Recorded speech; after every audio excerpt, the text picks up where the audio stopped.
to you a little bit about the book.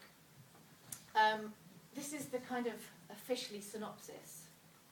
The book is about a boy called Darkest Cuttle. Don't know if you notice how that sounds, Darkest Cuttle.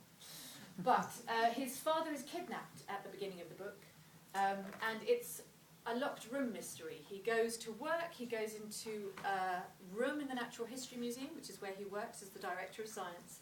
It's an entomology room, it's a sealed vault. He goes in, the door is locked, he never comes out. He never comes and picks Darkus up from school. Darkus is just waiting, his dad never shows up. He's just disappeared. Now, Darkus's mother is dead at the beginning of the book, so if your parent doesn't turn up to school, that's, for a child, I think that's one of the most frightening things. You know, they come every day, they come and get you, and one day they just don't show up. And that's what happens at the beginning of this book. His dad just disappears, and he ends up going to live with his uncle. And he ends up discovering a mountain of beetles, extraordinary beetles, and they kind of lead him on a journey where he encounters a villainess, because I like my women to be intelligent and badass,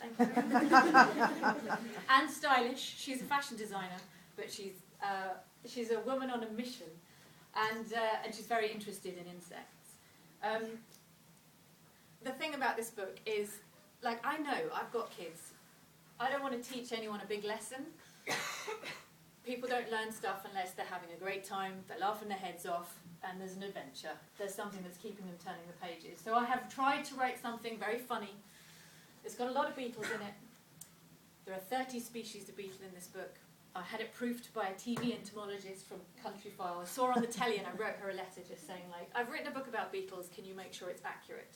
So everything in there is factually accurate if it refers to the insects, apart from my fictional conceit that these particular insects have some kind of intelligence that's just not natural. The beetles aren't cute, they don't talk, they're not like, hi, I'm a beetle, because I don't do cute. I like it dark, I like it gritty, I like it real.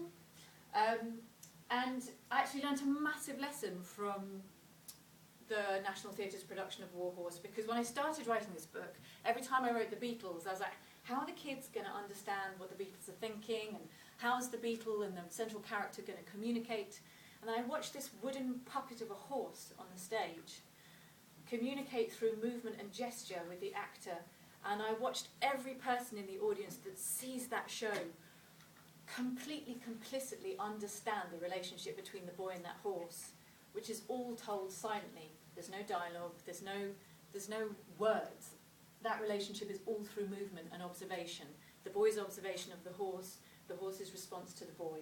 And that's what gave me the idea for the way that the central relationship in this book, which is Darkus and this rhinoceros beetle called Baxter, how they would communicate.